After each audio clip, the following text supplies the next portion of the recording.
hari ini? Alhamdulillah baik, Bu. Baik, oke. Sebelum kita memulai kegiatan pembelajaran pada hari ini, silakan ketua kelas pimpin di dalam doa.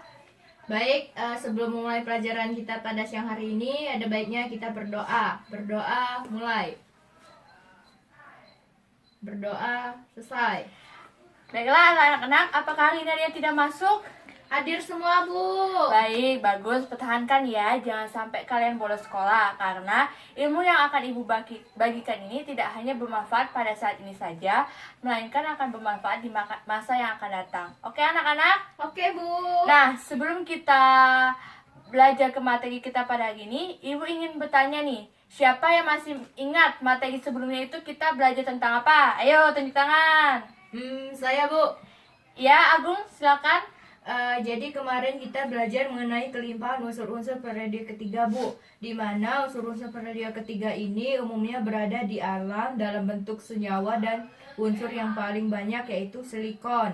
Ya, benar sekali. Jadi, kita telah mempelajari materi sebelumnya yaitu mengenai kelimpahan unsur, di mana setiap unsur kimia mempunyai kelimpahannya masing-masing, dan juga unsur-unsur kimia mempunyai sifat-sifatnya masing-masing. Nah, dengan mengetahui sifat-sifat dari unsur tersebut, maka nantinya unsur-unsur tersebut akan dimanfaatkan di dalam berbagai bidang, seperti bidang kesehatan, bidang industri, pertanian, dan lain sebagainya.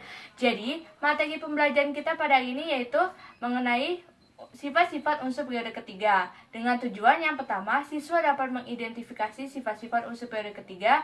Yang kedua, siswa dapat menentukan kecenderungan sifat-sifat unsur periode ketiga. Nah, sebelumnya di sini ada yang tahu ini gambar apa? Alat masak, Bu. Alat masak, Bu. Apalagi ada apa lagi? Panci, wajan, panci, iya. kompor, Bu. Nah, seperti yang sudah kita lihat kan, di sini ada gambar alat-alat masak, ada panci, ada wajan. Nah, ibu ingin bertanya kepada kalian, siapa ya? Ada yang tahu tidak? Terbuat dari apa sih alat memasak ini? Saya, Bu. Iya, Yunika, silakan. Umumnya peralatan masak itu terbuat dari aluminium, Bu. Iya, benar sekali. Nah, peralatan memasak umumnya terbuat dari bahan aluminium. Karena yang kita tahu, sifat aluminium itu yang pertama memiliki daya hantar yang baik. Yang kedua, aluminium itu bersifat ringan. Dan yang ketiga, aluminium itu memiliki sifat tidak mudah berkarat. Oleh karena itulah aluminium dijadikan bahan untuk membuat peralatan memasak. Oke? Oke, Bu. Nah, selanjutnya dari sini apakah ada yang ingin ditanyakan? Saya, Bu. Iya, Desti, silakan. Apa saja sifat-sifat yang dimiliki oleh unsur-unsur periode ketiga, Bu? Baik, pertanyaan yang bagus sekali. Apakah ada yang ingin ditanyakan lagi? Saya, Bu. Iya, Wafika, silakan. Bagaimana kecenderungan sifat-sifat unsur periode ketiga, Bu? Oke, apa saja sifat-sifat dan bagaimana kecenderungannya? Baiklah, untuk lebih jelas lagi, di sini Ibu akan menjelaskan mengenai sifat-sifat unsur periode ketiga. Nah, sifat-sifat unsur periode ketiga dibagi menjadi dua. Yang pertama ada sifat fisika dan sifat kimia. Nah, untuk sifat fisika sendiri, pertama kita lihat wujud, di mana natrium, magnesium, aluminium, silikon, fosfor, dan sulfur itu berwujud padat, sedangkan klor dan argon berwujud gas. Kemudian ada sifat logam, di mana yang merupakan logam itu adalah natrium, magnesium, dan aluminium. Yang merupakan non-logam itu adalah silikon. Yang merupakan semi logam atau metaloid adalah silikon, sedangkan yang merupakan non-logam adalah fosfor, sulfur, dan klor. Sedangkan untuk argon adalah gas mulia. Nah, karena sifat logam itu nanti akan berpengaruh juga terhadap daya hantar, di mana daya hantar unsur natrium, magnesium, dan aluminium atau logam lebih baik dibandingkan semi logam maupun non-logam. Kemudian ada titik didih dan titik lebur, di mana titik didih dan titik lebur naik secara teratur dari Na sampai dengan Si, kemudian turun tajam pada unsur P, dan kemudian turun secara teratur. Nah, perubahan titik didih dan titik lebur ini berdasarkan dengan struktur dari masing-masing zat dalam keadaan bebas. Nah, selanjutnya untuk sifat kimia, di sini Ibu akan membagi kalian ke dalam dua kelompok dan kalian akan melakukan diskusi. Kalian cari sifat kimia apa saja yang terdapat di dalam unsur periode ketiga dan bagaimana kecenderungannya. Nah, ini Ibu akan membagikan LKPD ke kalian. Oke. Nah, waktu diskusinya 2 menit ya. Kalian Bu. boleh mencarinya dari berbagai sumber, dari internet, dari buku paket, dan lain sebagainya.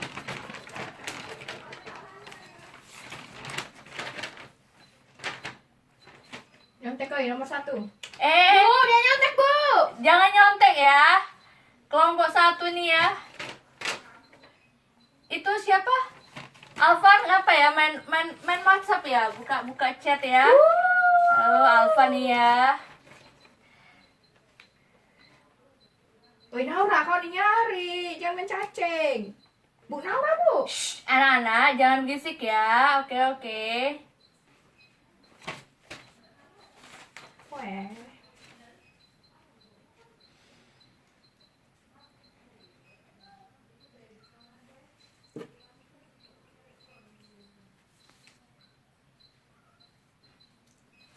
Oke, anak-anak dilihat dulu ya jawaban kalian. Kalian teliti lagi jawabannya. Jangan ngobrol satu sama lain, diskusi satu kelompok saja, oke? Oke, Bu.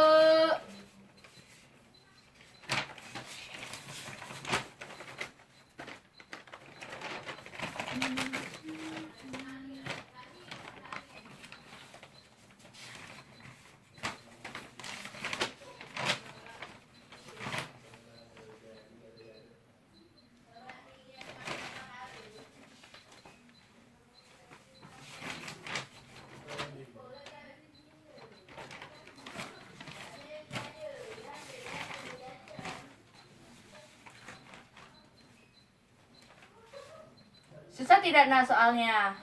Susah, Bu. Ah, masa sih? Ada kok di internet banyak di buku kalian.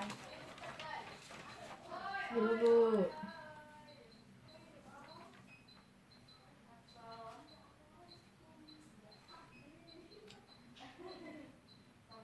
Baiklah anak-anak, apakah semuanya sudah selesai? Sudah, Bu. Sudah, Bu. Sudah, oke.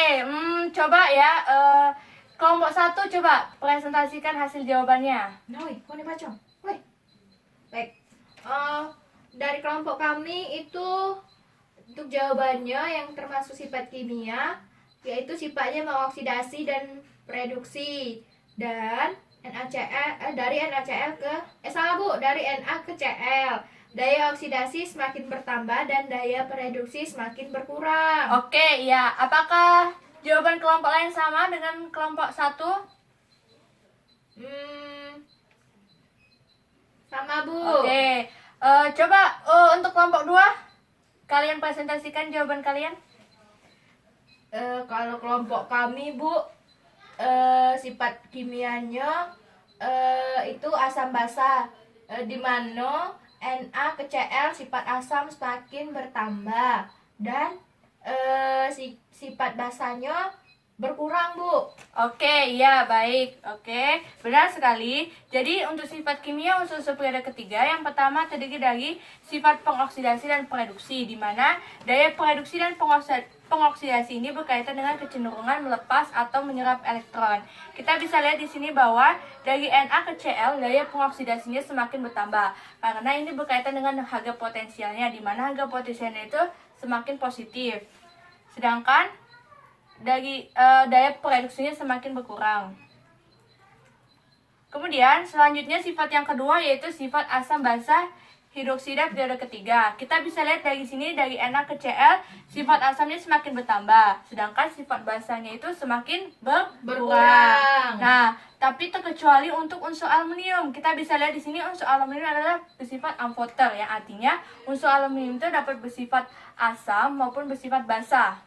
Oke. Nah, sampai di sini apakah kalian paham semua? Paham Bu. Oke. Nah, apakah ada yang bisa membantu Ibu untuk membuat kesimpulan mengenai materi pembelajaran pada hari ini? Saya Bu. Iya, Kurnia, silakan. Jadi kesimpulan kita pada siang hari ini adalah sifat-sifat unsur periode ketiga terdiri dari sifat fisika, yaitu wujud, titik lebur, dan titik didih, serta adanya sifat logam dan daya hantar. Nah, sedangkan untuk sifat kimianya itu ada sifat pengoksidasi, reduksi, serta asam basa yang dimana sifat tersebut berubah secara beraturan dalam satu periode, Bu. Oke, baik. Bagus sekali. Benar, jadi sifat unsur kimia terdiri dari sifat fisika dan sifat kimia. di mana sifat fisika dan sifat kimia itu berubah secara beraturan di dalam satu unsur. Nah, oke, karena Kunia sudah berani untuk membuat kesimpulan, begitu tepuk tangan dong. Dan ini Ibu akan memberikan hadiah. Nah, Ibu buat Kunia, oke. Dapat susu. Nah, jangan lupa anak-anak untuk mengerjakan tugas materi kita pada hari ini. Ibu sudah taruh di Google Classroom, jadi kalian nanti tinggal minta linknya sama ketua kelas kalian. Dan jangan lupa untuk mempelajari materi selanjutnya, yaitu mengenai unsur-unsur periode keempat atau golongan transisi. Baiklah, sekian kegiatan pembelajaran kita pada hari ini. Untuk ketua kelas, silakan tutup di dalam doa.